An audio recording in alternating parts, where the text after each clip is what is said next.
Shalom, selamat sore Bapak Ibu dan anak-anak semuanya yang telah mengikuti program pemuritan keluarga selama kurang lebih 1 tahun ini. Saya selaku koordinator mengucapkan banyak terima kasih. Yang pertama kepada Bapak Gembala Sidang, Bapak Gideon Rusli, dan juga kepada para komisi PPA, dan juga kepada Ibu Romi, selaku PF Salatiga, yang selalu mendukung program pemuritan keluarga di PPA. Yang kedua, saya juga berterima kasih kepada Bapak Eko Sulistyo, juga Bapak Saryanto, selaku PIC yang selama 1 tahun ini mengerjakan program pemuritan keluarga di PPA Agape. Juga saya mengucapkan terima kasih kepada para staf, para komisi, para mentor yang sudah ambil bagian dalam pemuritan keluarga PPA dan anak-anak yang ada. Kemudian juga saya mengucapkan terima kasih kepada semua keluarga-keluarga, semua anak-anak yang setia mengikuti pemuritan di PPA selama kurang lebih 1 tahun ini. Bapak, Ibu, dan teman-teman atau anak-anak semuanya, saya berharap pemuritan ini tidak berhenti sampai di sini saja, tetapi kita akan terus berkelanjutan pemuritan ini. Karena Bapak, Ibu, dan anak-anak dimuridkan untuk memuridkan. Pemuritan yang terus berdampak bagi banyak keluarga dan bagi banyak komunitas. Kemudian pemuritan ini sebenarnya sangat penting sekali. Kenapa?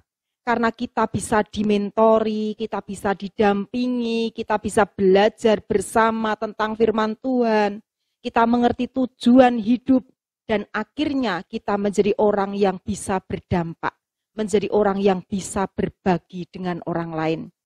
Dan kemudian yang terakhir, terus bersemangat menjadi murid-murid Kristus yang sejati, yang terus bersinar, jadi berkat dimanapun berada. Terima kasih, Tuhan Yesus memberkati. Arahkan kehidupan kita kepada Tuhan, sebab Dia Bapa yang setia, Dia Bapa yang mulia, Bapa yang tidak pernah meninggalkan setiap kita.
Jalan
bersamamu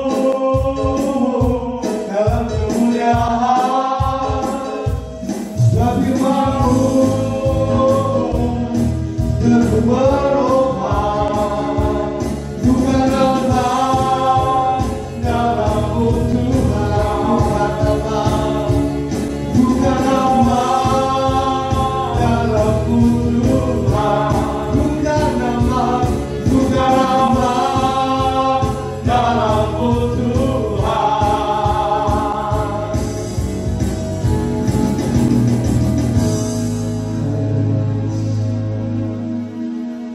Biarlah setiap kehidupan kita kehidupan yang mengenapi firman Tuhan,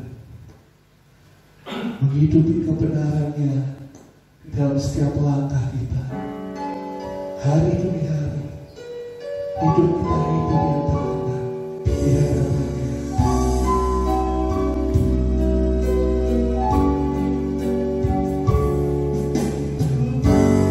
Mengenapi firman-Mu, sertai tiap langkahku, Kau bersamaku di dalamku, jadi bukti kebesaran-Mu.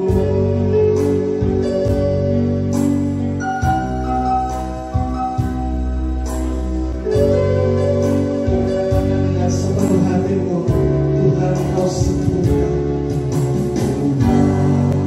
Kau sempurna,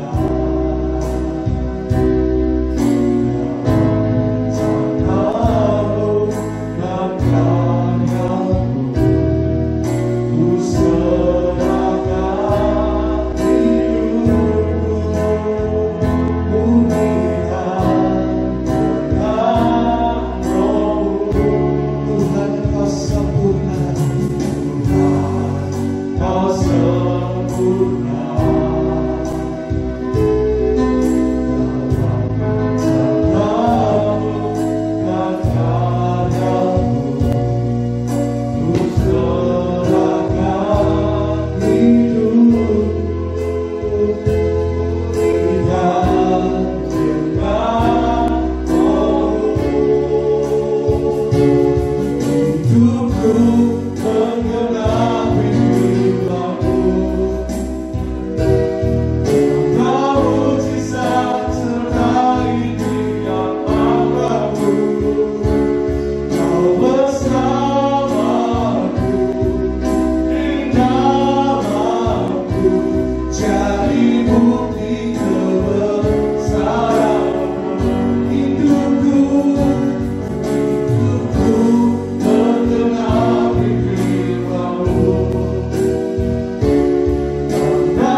Shalom Bapak Ibu Saudara sekalian. Kali ini secara khusus teman-teman yang di PPA AGP IO 0847 GBI Betelaria, sudah banyak kali saya dipercaya untuk berbicara di depan Anda sekalian, tapi biasanya on-site atau tatap muka.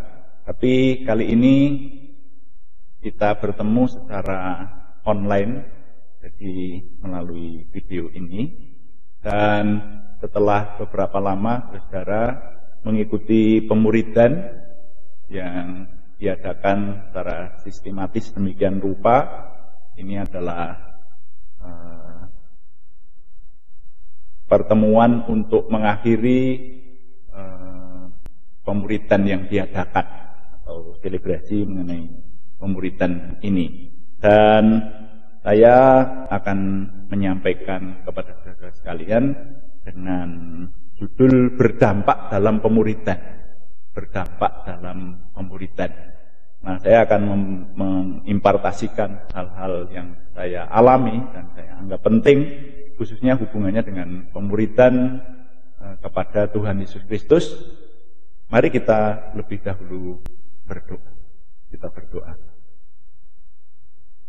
Bapa di surga, Bapa yang kami kenal dalam nama Tuhan Yesus Kristus, terima kasih Bapa, hari ini kami mau memperhatikan firman-Mu, dan setelah beberapa waktu kami semua, khususnya di PPA AGAPIO 0847 mengadakan pemuritan. Hari ini kami memperhatikan firman Tuhan sebagai akhir dari pemuritan tahap ini. Kami mohon Tuhan tetap hadir, Tuhan bertahta, dan bahkan kapanpun suara dan gambar ini kami dengar, Tuhan menyertai dengan kuasa-Mu, sehingga sungguh firman-Mu menjadikan bekal bagi kami, memberikan pembaharuan bagi kami, sehingga kami semakin berbuah, kami semakin berkualitas di hadapan Tuhan, dan kami meraih kemenangan-kemenangan dalam hidup ini. Terima kasih, bahkan kami berkenan Tuhan pakai lebih lagi, semakin sempurna dalam kami menyembah, mengabdi, dan melayani Tuhan. Terima kasih Bapak. Dalam nama Tuhan Yesus Kristus kami berdoa. Haleluya. Amin. Amin.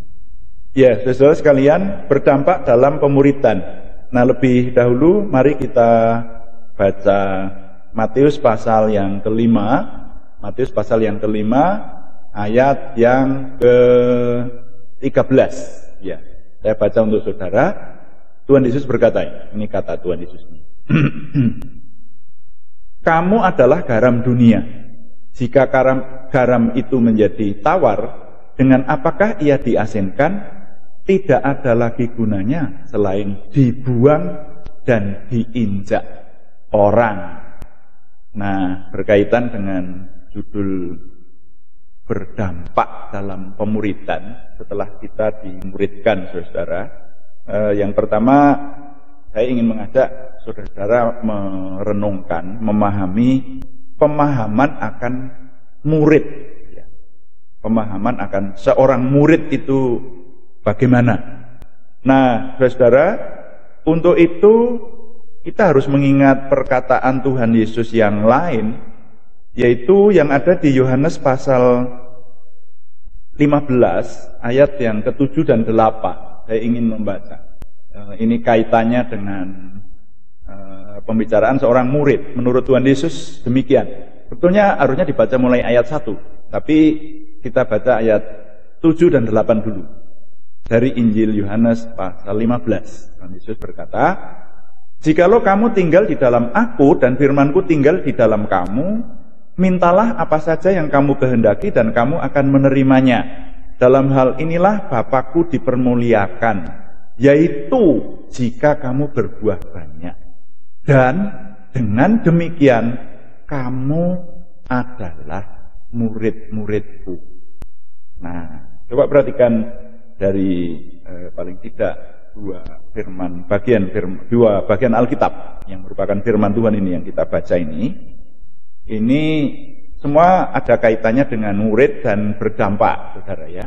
Nah, yang pertama saya ingin mengajak merenungkan sekali lagi adalah pemahaman akan seorang murid. Apa itu murid? Jadi murid itu berbeda hanya sekedar pengikut, saudara. Kalau saudara dan saya mengikut Tuhan Yesus itu hanya sekedar pengikut. Mungkin nanti sampai di keselamatan aja sudah cukup. Jadi saudara diselamatkan oleh Tuhan Yesus, ditebus, udah selesai sampai di situ. Tapi Tuhan Yesus sebetulnya menghendaki kita ini bukan hanya menjadi orang yang diselamatkan, menjadi umat saja. Ya, kalau saya tidak salah, saya diberitahu bahwa saudara selama pemuridan ini sudah mengumpulkan yang pertama mengenai pertumbuhan rohani, kemudian berikutnya mengenai kehidupan doa dan membaca firman Tuhan. Nah, ini bedanya. Yang orang hanya sekedar mengikut sama murid. Kalau murid itu belajar, saudara. Kemudian tanggung jawab dalam keluarga, dan yang terakhir dipimpin Roh Kudus. Nah, ini sebetulnya belum semua, saudara ya. Kalau saya boleh menyampaikan, sebetulnya nanti secara rincian dan garis besarnya masih bisa dijelaskan lebih banyak lagi. Tapi diperas dalam paling tidak keempat hal tadi. Nah, kalau saudara sudah belajar, saudara menjadi murid, kita semua ini menjadi murid, maka seorang murid itu mesti memiliki hati seorang murid. Coba saudara cek dulu, mari kita semua mengecek. Kita ini sebagai murid Tuhan Yesus Kristus, ya Tuhan Yesus Kristus mesti punya hamba-hambanya yang menolong kita, senior-senior kita yang mengajar kita, memuridkan kita, semacam itu. Tetapi kan muaranya seorang murid itu akan menjadi seperti gurunya, dan guru agung kita adalah Tuhan Yesus Kristus. Nah, kalau kita ingin menjadi sama dengan gurunya itu, kita mesti memiliki keinginan sama dengan sang guru itu. Itulah murid. Nah, coba kita cek apakah saudara memiliki semacam itu. Nanti saya akan tutup renungan ini dengan kesaksian, saudara ya. Menjadi murid itu memiliki keinginan menjadi seperti gurunya, ya. Jadi ya memang kalau dalam hal ini kalau persis seperti Tuhan Yesus tidak bisa, ya. Tapi kalau kita melihat orang-orang yang dimuridkan itu, bahkan guru itu kalau mendidik seorang murid itu ingin supaya muridnya itu seperti dirinya sendiri itu.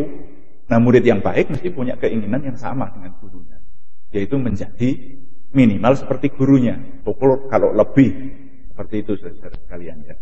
Nah, itulah murid. Jadi yang sekarang perlu kita renungkan adalah bagaimana menjadi seorang murid yang berkualitas, seorang murid yang qualified. Nah, itu tergantung dari saudara. Kemarin mengikuti pemuridan itu bagaimana? Mungkin ada juga yang mengikuti dengan sungguh-sungguh dan bahkan mengembangkan. Saya belajar begini, saudara. Ketika saya belajar di perguruan tinggi, saya ingin menjadi seorang sarjana waktu itu. Nah, itu ternyata di perguruan tinggi itu hanya diberikan mata kuliah yang pada akhirnya itu, kalau S1 ya, itu hanya memberikan cara-cara, menurut saya lebih banyak cara-cara untuk belajar. Tetapi untuk memperdalam ilmu yang bersangkutan itu diperlukan saya harus mengembangkan sedemikian rupa. Makanya saya harus punya buku-buku pendukung. Dulu di rumah membeli buku-buku kamus, ya, kamus teologi.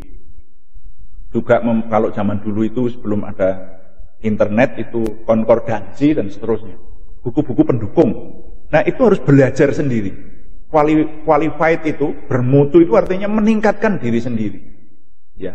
Nah, itu saudara. Nanti saya ingin menambahkan dalam kesaksian. Nah, sekarang kalau saudara sudah menjadi murid Tuhan Yesus, saudara dan saya sudah belajar. Tapi pertanyaannya bagaimana kita ini menjadi murid yang berdampak, murid yang benar-benar memiliki pengaruh, murid yang pada akhirnya nanti akan memuridkan orang lain sehingga persis seperti yang dikehendaki Tuhan Yesus. Coba saudara bayangkan kalau Tuhan Yesus memuridkan waktu itu hanya 12 orang murid intinya. Itu saja gagal satu. Yudas Iskariot yang akhirnya diganti. Nah, sebetulnya setelah Yudas mati, Tuhan Yesus sudah mati dan bangkit kembali dari kematian dan naik ke surga. Akhirnya rasul itu digenapi lagi menjadi 12. Tapi itulah yang berhadapan dengan Yesus nantiasa pada waktu itu. 12 orang saja. Nah, kalau 12 orang ini tidak qualified, tidak punya mutu yang baik, sehingga dia tidak memuridkan, saudara dan saya sekarang tidak diselamatkan, tidak mengenal Tuhan Yesus. Tapi yang diharapkan oleh Tuhan Yesus itu adalah menjadi murid yang qualified, yang mutunya baik, yang bisa berdampak yang bisa memuridkan lagi, memuridkan lagi, memuridkan lagi. Nah, itu sebabnya, maka tadi ayat yang pertama kita baca, ini Tuhan Yesus yang berkata di Matius pasal 5 ayat 13 tadi dikatakan, kamu adalah garam dunia. Jika garam itu menjadi tawar, dengan apakah ia diasinkan? Tidak ada lagi gunanya selain dibuang dan diinjak orang. Nah, saudara-saudara, perhatikan di sini Tuhan Yesus tidak berkata kamu itu diumpamakan sebuah garam, bukan begitu. Tapi dengan tegas Tuhan Yesus berkata, kamu adalah garam dunia. Kamu adalah garam dunia. Nanti di bawahnya lagi Tuhan Yesus juga menambahkan, kamu adalah terang dunia. Jadi kedua perumpamaan atau kedua benda yang disebut ini sebetulnya memang diharapkan saudara dan saya sebagai murid Tuhan Yesus itu punya dampak, punya pengaruh, bukan dipengaruhi, punya warna yang mewarnai, bukan diwarnai. Seperti itu. Ya. Nah, perhatikan garam. Sebetulnya saya ingin membuat sebuah percobaan, saudara-saudara, tapi paling tidak saya jelaskan aja, saudara bisa memahami. Kenapa Tuhan Yesus memilih menyamakan saudara dan saya ini sebagai murid Tuhan Yesus sebagai garam, saudara-saudara. Mari kita merenungkan spesifikasi garam. Garam itu rasanya asin. Dan menjadi pertanyaan saya dulu ketika membaca Matius 5 ini, dengan apakah ia diasinkan, dengan apakah garam itu diasinkan, tidak ada gunanya selain dibuang dan diinjak orang. Waktu itu saya mempertanyakan, loh, garam itu kalau sudah tidak asin, itu garam yang bagaimana, yang mencair, lalu hilang, kan begitu. Nah, kalau hilang, kok Tuhan Yesus mengatakan masih diinjak orang? Ternyata ada penjelasannya. Zamannya Tuhan Yesus, pada zaman dulu itu garam, untuk membuat garam itu sebetulnya kan dari air asin. Kalau sekarang dikenal air laut, atau kalau boleh saya katakan, walaupun bukan air laut, tapi di dekat sini, di dekat saya sekarang tinggal, saudara, di situ 22 kilo dari sini ada keajaiban alam namanya Bledug Puwu. Bledug Puwu itu jadi sepanjang tahun itu ada lumpur dingin yang membentuk sebuah gumpalan udara dari bawah begitu, kemudian jebluk begitu. Itu kalau meletus itu zaman dulu sampai 7 meter. Kalau sekarang sudah mulai berkurang, sudah agak pendek ya. Makanya orang sering menyebut sekarang jadi tempat wisata namanya Bledug Puwu. Nah, itu ternyata lumpur dingin itu mengeluarkan air yang asin sekali. Dari situ dibuat garam, saudara. Jadi kecuali air laut, ada sekarang garam dari Bledug Puwu. Itu membuatnya dari air yang dikristalisasi, sebut aja begitu. Nah, sebelum petani-petani garam mengenal kristalisasi seperti sekarang, jadi artinya garam itu wujudnya semacam itu, semacam yang kita kenal. Dulu untuk membuat kristal itu harus ada intinya, yang intinya itu sebuah benda. Jadi mungkin semacam kerikil begitulah. Jadi supaya garam itu dari cair itu mengkristal, itu di tengahnya harus dikasih benda yang lain, kerikil. Makanya di sini, ini latar belakangnya Tuhan Yesus berkata, kalau garam itu sudah mencair, sudah tidak asin, tinggal benda yang di tengah tadi, itulah yang diinjak orang. Nah, kalau sekarang zaman modern, pembuatan garam sudah tidak perlu seperti itu rupanya. Dan kalau garam sudah tidak asin, ya hilang, saudara. Tapi kita diharapkan menjadi garam. Makanya sekarang sebuah pertanyaan. Saudara, serius saya bertanya, yang mendengarkan saya membagi firman sekarang ini. Saudara, Anda sudah dimuridkan. Sampai di mana kualifikasi saudara? Mutu saudara sebagai seorang murid sampai di mana? Itu. Mari kita renungkan. Karena kalau tidak bermutu, nah ini persis seperti yang Tuhan Yesus katakan di sini. Makanya ini bagian 2 ini saya beri judul murid yang menjadi dampak. Murid yang menjadi dampak itu menurut Tuhan Yesus adalah yang kualifikasinya, yang mutunya seperti garam. Saudara-saudara, garam itu sebuah benda. Apapun yang bersinggungan dengan dia akan terpengaruh. Tidak percaya? Saudara ada garam. Wah, kebetulan saya juga lupa nggak bawa garam, sebetulnya nggak sulit membawa garam. Ya nanti dipakai sebuah percobaan. Kalau ada sebuah tempat terus dikasih garam, coba saudara masukkan jari saudara di situ, lalu coba dirasakan, jari saudara terpengaruh.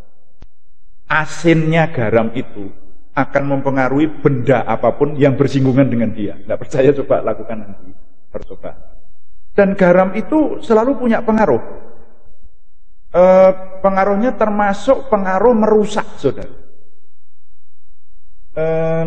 Coba kalau saudara memiliki logam, lalu ditaruh garam, katakanlah 2 buah peniti gitu aja. Yang satu ditaruh di garam, yang satu enggak. Nanti yang ada di garam itu akan cepat berkarat. Jadi garam itu akan merusak bahkan logam yang begitu keras. Dikalahkan yang namanya garam. Tetapi garam juga berguna, bukan hanya merusak.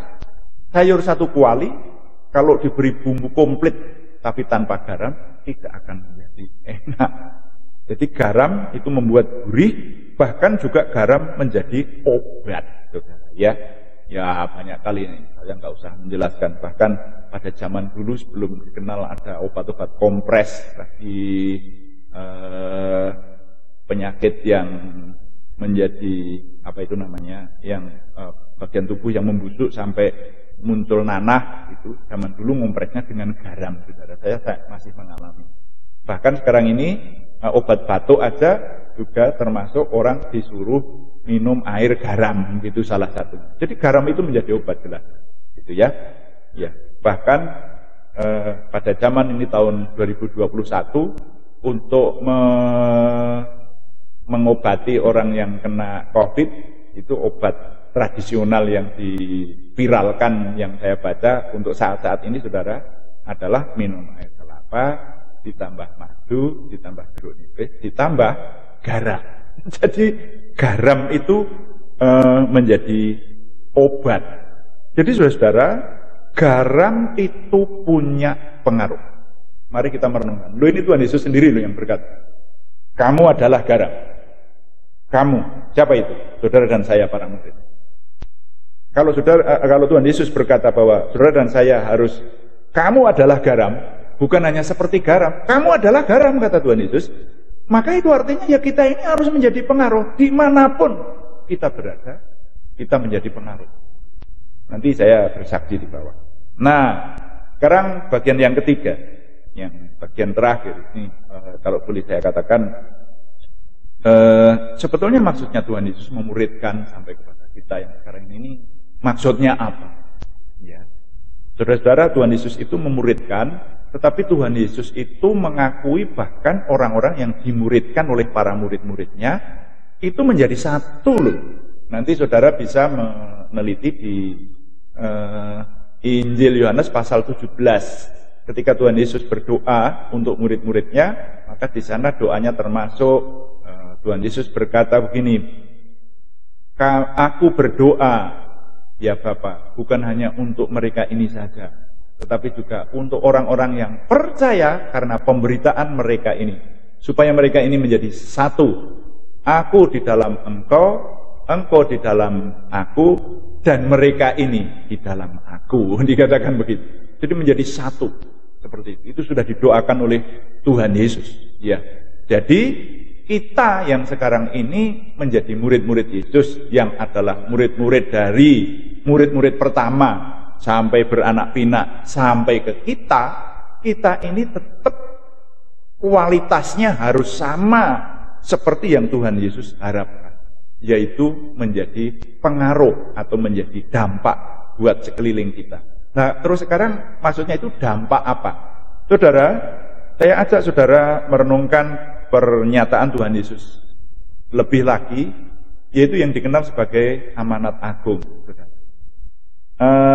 Kita masih ingat ya, amanat agung itu ada di Matius pasal 28, di Injil Matius pasal 28 pada ayatnya yang ke-19 dan 20. Di sana Tuhan Yesus berkata begini, "Karena itu pergilah, jadikanlah semua bangsa muridku, dan baptislah mereka dalam nama Bapa dan Anak dan Roh Kudus. Dan ajarlah mereka melakukan segala sesuatu yang telah kuperintahkan kepadamu, dan ketahuilah, aku menyertai kamu senantiasa sampai kepada akhir zaman." Amanat agung ini, saya boleh ringkas, Tuhan Yesus itu memerintahkan, mengamanatkan kepada kita dua hal. Satu, supaya kita memenangkan jiwa sampai membaptis. Lalu yang kedua, yang di sana disebut ajarlah mereka melakukan segala sesuatu yang telah kuperintahkan kepadamu. Itu artinya kita harus memelihara murid-murid yang kita muridkan. Nah, itu artinya namanya menggembalakan. Jadi kalau saya boleh menyebut, amanat agung ini sebetulnya berisi proyek besarnya Tuhan Yesus.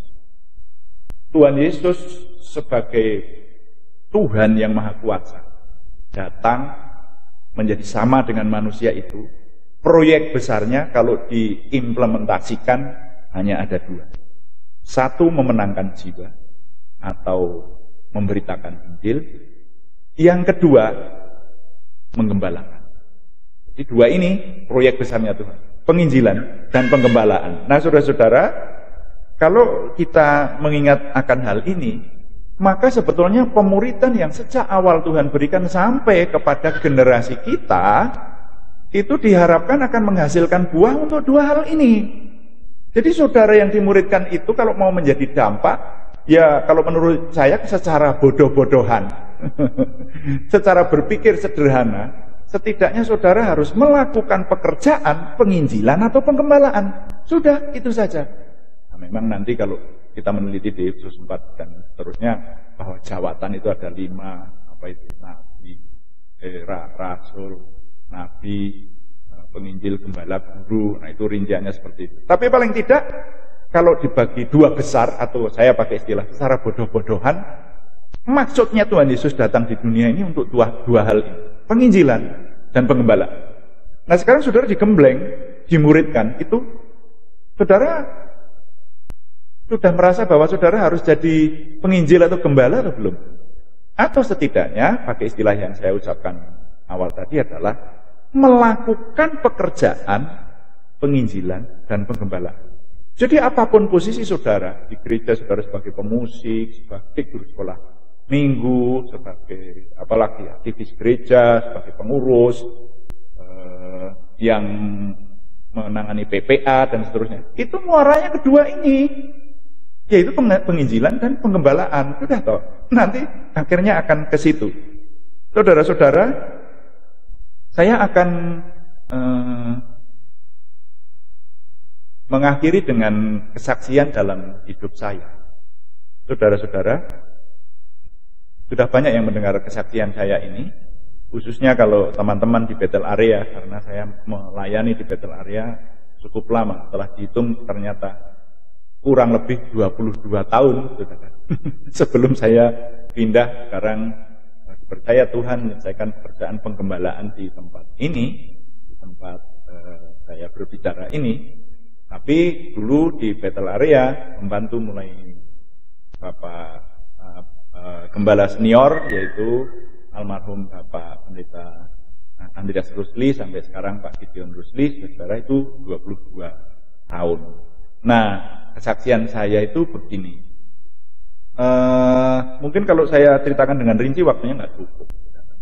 Tapi paling tidak kesaksian ini akan memantapkan apa yang saya ajak saudara merenungkan hari ini, yaitu kita harus menjadi murid yang berdampak atau berdampak dalam pemuridan. Jadi saudara setelah ikut pemuridan ini, mari meneliti hidup saudara itu sebetulnya memang asin atau enggak, seperti yang dimaksudkan oleh Tuhan Yesus.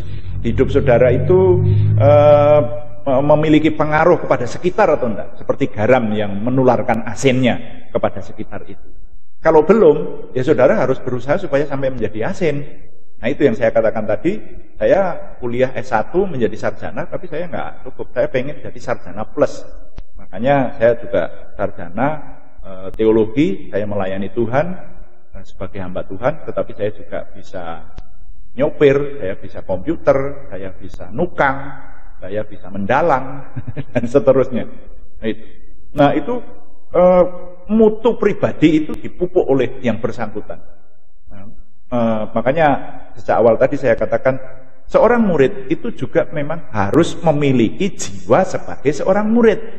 Kalau seorang murid tidak memiliki jiwa seorang murid, mungkin dia lulus menjadi sarjana, tapi ilmunya nggak berkembang.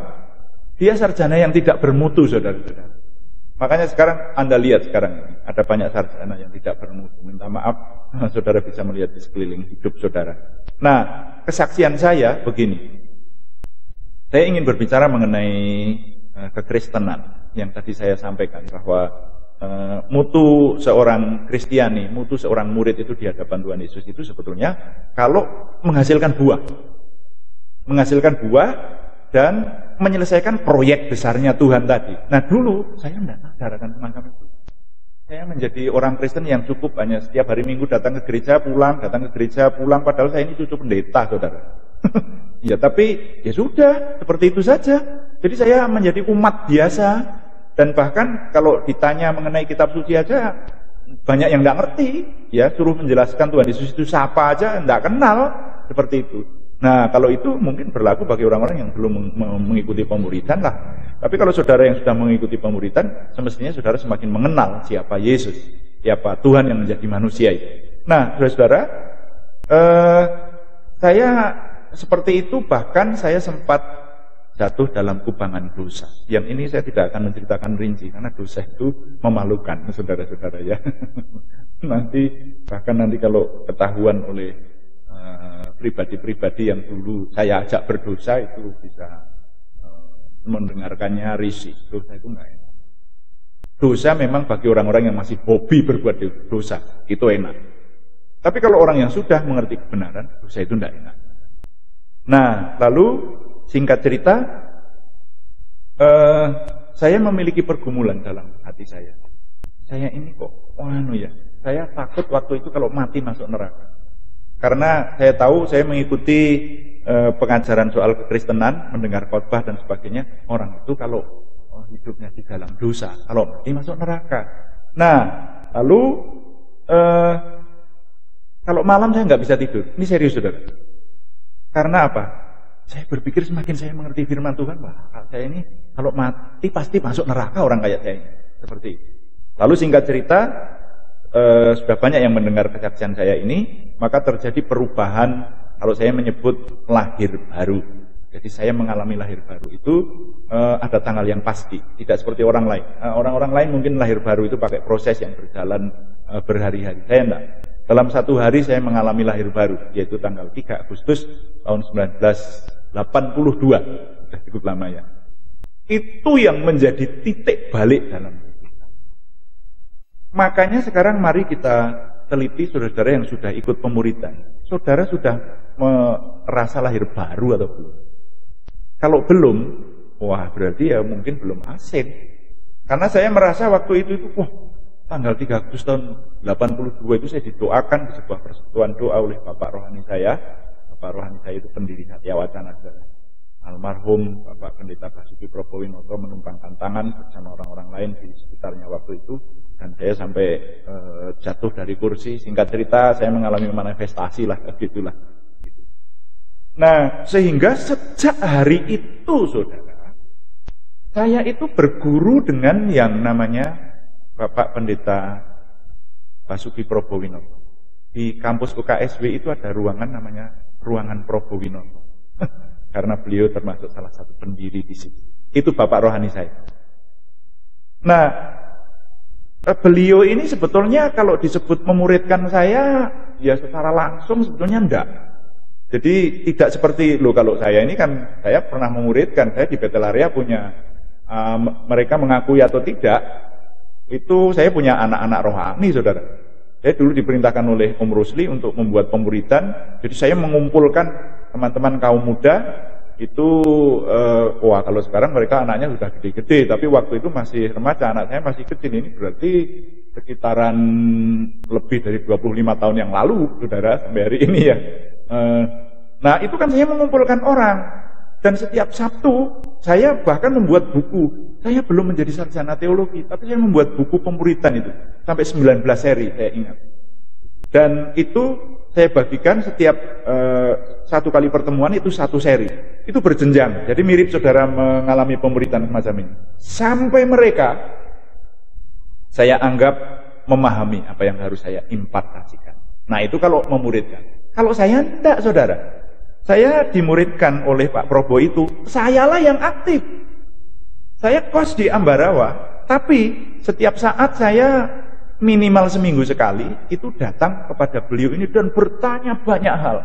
Sampai sekali waktu saya dengar dari orang lain ketika saya bertobat untuk waktu yang pertama itu. Jadi waktu itu ketika saya datang kepada beliau, itu belum ada persekutuan. Lalu saya menanyakan banyak hal, karena banyak pergumulan di dalam hati ini, termasuk pergumulan dosa. Saya berkata kepada beliau bagaimana saya lepas dari dosa, saya mau pertanyakan Tuhan itu siapa, dan seterusnya, sampai pertanyaan-pertanyaan saya itu mudah banget, ya, gitulah ya, rinci. Sampai saya dengar dari orang lain kalau beliau itu mengatakan, wah wingi ono wong cah nom ning nggon aku. Ada anak muda di tempat saya itu mempertanyakan banyak hal itu, wah ini jiwanya komunis anak ini. Gitu. Nah nanti yang diajak omong itu teman saya. Nanti akhirnya ngomong dengan saya, karena saya cerita bahwa kemarin saya tuan Pak Probo gini-gini. Lalu teman saya, loh, kowe to wonge? Kenapa toh? Pak Probo itu kemarin cerita bahwa dia didatangi anak muda seperti komunis. Kowe to sebelum. Nah itu saudara, itu berlangsung nanti bertahun-tahun. Jadi yang namanya saya berguru kepada seseorang, itu saya membaca Alkitab ini siang malam. Ya ketika barusan bertobat tahun 82 itu, saya tadinya wah, enggak suka saya baca Alkitab. Bahkan Alkitab itu seringkali saya pakai sebagai obat ngantuk. Ada teman-teman yang pakai Alkitab sebagai obat ngantuk. Saya punya teman itu begini, saya itu kalau baca novel itu seneng, tapi kalau begitu membuka Alkitab itu langsung ngantuk. Dia bilang, saya bilang, gimana? Dia itu kalau membacanya lainnya itu seneng loh, baca Alkitab itu begitu membuka langsung ngantuk. Oh, kalau begitu Alkitab itu sebagai obat ngantuk. Tapi saya setelah bertobat, kesaktian saya tidak seperti itu. Saya senang sekali membuka firman Tuhan. Dan kalau saya tidak tahu, saya datang kepada guru saya dan mendiskusikan. Dan saya kadang-kadang bisa berdebat, makanya sampai dianggap seperti komunis. Tapi apa hasilnya, saudara? Ini yang ingin saya impartasikan. Saudara, saya bersaksi bukan untuk kesombongan dan kemegahan diri saya, untuk kemuliaan nama Tuhan Yesus Kristus dan Allah Yehova yang saya sembah di dalam Yesus saja. Saudara-saudara, ternyata dengan saya memupuk menjadi seorang murid itu, saudara sekarang melihat, ya, sekali lagi, ini bukan untuk kemegahan diri. Saya itu dulu masih bekerja di perusahaan swasta. Anda tahu saya bekerja di perusahaan minuman Kolang-Kaling. Yang tahu, ya. Lalu dari sana, lu kok bisa 19 tahun saya menjadi karyawan perusahaan, pergumulannya bukan untuk melanjutkan bekerja di perusahaan itu sampai pensiun, enggak. Saya pengen melayani Tuhan pada akhirnya. Jadi ketika banyak berguru, banyak menjadi murid, pada akhirnya Tuhan membawa saya supaya saya ini menjadi hamba Tuhan, saudara. Dan saudara tahu, akhirnya belum sampai pensiun. Wah, masih jauh. Yang namanya ada pensiun dini kok. Saya itu bukan pensiun muda loh, saudara. Lebih muda dari pensiun muda. Namanya pensiun dini.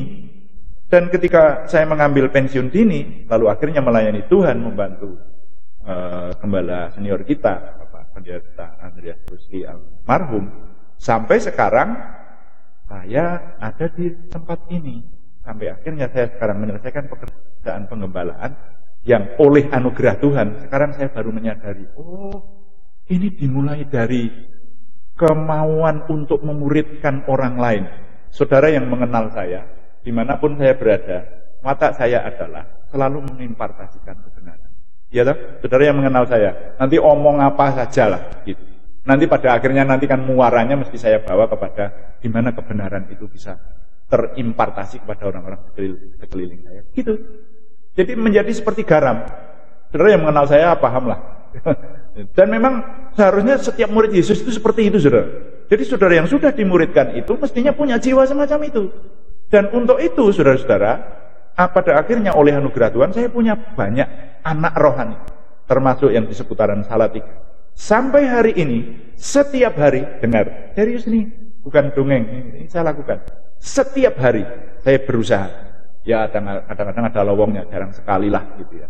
Tapi setiap hari saya mendoakan. Nama anak-anak rohani saya masih saya sebut dalam doa-doa pribadi. Mereka jadi orang-orang yang dipakai Tuhan. Beberapa dari mereka jadi pendeta. Beberapa mereka jadi hamba Tuhan. Nah, jadi jiwa seorang murid yang saya dapatkan dari guru saya itu saya tularkan sampai hari ini. Dan saudara tahu, kalau saya boleh memberikan iming-iming ya. Iming-iming itu apa bahasa Indonesia? Umpan balik gitu. Memberikan umpan buat saudara. Menjadi guru rohani itu ternyata sangat besar berkatnya. Dulu ketika saya sering mengimpartasikan hal-hal baik kepada orang-orang sekeliling saya, mendoakan orang sekeliling saya itu, saya enggak mimpi soal diberi duit atau persembahan atau apapun juga. Saya hanya pengen orang-orang di sekitar saya berubah menjadi orang baik, itu aja. Tapi sekarang setelah mereka jadi orang, oh ya, saya nggak usah hanya bicara lah, nanti menimbulkan kesombongan untuk itu.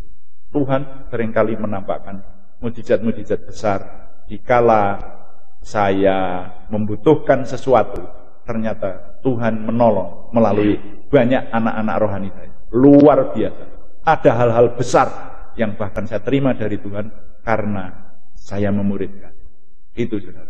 Nah, karena itu sampai hari ini yang terakhir kalau boleh saya katakan, teman-teman saya waktu bekerja di perusahaan itu banyak ngiri kepada saya. Saudara, usia saya sekarang ini di atas kepala 6, dan beberapa teman saya pensiunan dari perusahaan minuman di mana saya bekerja dulu 19 tahun itu sudah ada beberapa yang dipanggil Tuhan. Yang terjadi beberapa hari yang lalu di grup Purnawirawan itu ada yang barusan dipanggil Tuhan. Tapi kalau yang masih hidup seringkali bertanya kepada saya, "Wes saiki nendi, Pak?" Saya katakan, "Aku ora pensiun." Saya tidak pensiun. Saya melayani Tuhan dan tidak ada pensiun. Saya masih tetap melayani Tuhan dengan usia sekarang ini dengan sukacita. Saudara, kalau saya cerita lebih panjang lagi, hari ini sebelum saya berhadapan dengan saudara melalui online ini, saya menyelesaikan banyak pekerjaan Tuhan tadi malam sampai jam 2 dini hari. Saya masih di tempat jemaat untuk menyelesaikan pekerjaan Tuhan, tapi dengan sukacita, saudara. Dengan sukacita. Dan tidak ada pensiunnya. Dan berkatnya juga tidak pensiun, saudara. Ya, tetap ada sampai hari ini. Nah, jadi menjadi murid yang berdampak itu, menjadi berdampak dalam pemuritan itu menjadi berkat besar buat saya. Pertanyaannya, saudara ingin nggak? Saudara yang sudah dimuridkan ini, saudara cukup menjadi murid yang biasa-biasa saja atau bahkan mungkin nggak ada bekasnya, sudah dimuridkan sedemikian rupa, sudah mempelajari banyak hal-hal tadi, 4 poin besar tadi, ternyata kok nggak ada bekasnya begitu? Atau saudara punya hati untuk menjadi agennya Tuhan Yesus, yaitu mengeluarkan buah dan buahnya tetap. Karena Tuhan tadi berkata, kalau mengeluarkan buah dan buahnya tetap, dengan demikian kamu adalah murid-murid. Kamu adalah murid-murid. Nah, jadi saudara, mari kita simpulkan apa yang ingin saya impartasikan berdampak dalam pemuridan ini, yaitu bahwa yang pertama, jadilah saudara menyadari seorang murid dan milikilah jiwa seorang murid. Jangan berhenti belajar sampai hanya kalau sudah ini lulus terus sudah. Jadi selesai program ini enggak. Sampai hari ini saya belajar belum berhenti. Lalu jadilah murid yang menjadi dampak. Murid yang menjadi dampak itu seperti garam, kata Tuhan Yesus. Siapapun yang berdekatan dengan kita akan merasakan kebenaran ilahi itu terimpartasi kepada mereka. Untuk tujuan apa? Menyelesaikan proyek besarnya Tuhan, yaitu memenangkan jiwa, penginjilan. dan penggembalaan. Jadi yang sudah dimenangkan, digembalakan, diajak supaya melakukan apa yang Tuhan Yesus lakukan. Tuhan dipuji. Amin. Shalom Bapak Ibu, beserta dengan anak-anak dan orang tua peserta pemuritan keluarga PPA. Bersyukur kepada Tuhan Yesus oleh karena kemurahan Tuhan, oleh karena kebaikan Tuhan. Pada kesempatan kali ini kita bisa bertemu kembali walaupun secara virtual. Tetapi saya yakin, saya percaya bahwa Bapak Ibu beserta dengan anak-anak di rumah dalam keadaan yang sehat, dalam keadaan yang diberkati oleh Tuhan. Bapak Ibu dan anak-anak yang saya kasihi, pertama-tama saya mengucapkan banyak-banyak terima kasih. Yang pertama kepada Bapak Pendeta Gideon Rusli selaku Gembala Jemaat di Betel Area di tempat ini. Dan yang kedua kepada Bapak Ibu Komisi PPA Agape. Dan yang ketiga kepada Ibu Lina Kusuma Dewi selaku Koordinator PPA Agape yang sudah mempercayakan saya untuk menjadi PIC program pemuritan pada kesempatan fiskal ini. Dan yang selanjutnya kepada Bapak Ibu, staf dan mentor yang telah bersedia mendukung, memfasilitasi atau menjadi fasilitator dalam kegiatan pemuritan PPA Agape. Bapak Ibu yang saya kasihi, selama 1 tahun sudah kita jalani bersama-sama, kita belajar bersama-sama, kita bertumbuh bersama-sama dalam kegiatan pemuritan PPA. Tentunya banyak tantangan, banyak hambatan yang mungkin kita alami, terkhususnya di masa pandemi ini. Tetapi saya yakin, saya percaya bahwa Bapak Ibu terus bertumbuh. Dan saya berharap juga di fiskal depan kita akan lanjutkan kembali kegiatan pemuritan PPA Agape, yaitu dengan tujuan bahwa kita mau belajar menjadi murid-murid Kristus yang sejati. Karena firman Tuhan berkata bahwa jadikanlah semua bangsa muridku. Ini adalah tugas kita, ini adalah tanggung jawab kita. Mari Bapak Ibu, saya mendorong kepada setiap kita untuk kita bersemangat lagi, bergairah lagi untuk mengiring Tuhan, untuk melayani Tuhan sampai akhir hidup kita. Tuhan Yesus memberkati. Pertama-tama perkenalkan, nama saya Eti, ibu dari anak kami Kinan, perwakilan pemuritan dari KU 35 yang dibimbing oleh Bunda Ani, dan kemarin saya bersama teman saya Mama Bima. Saya terima kasih sekali atas kesempatan kemarin yang diberikan untuk saya untuk mengikuti pemuritan beberapa bulan kemarin, di mana saya bisa lebih banyak mendapat berkat dari acara pemuritan kemarin melalui acara tersebut, dan saya sekarang lebih bisa mengendalikan diri di dalam saya menghadapi banyak permasalahan, baik permasalahan dalam rumah tangga saya ataupun tekanan permasalahan di dalam pekerjaan saya.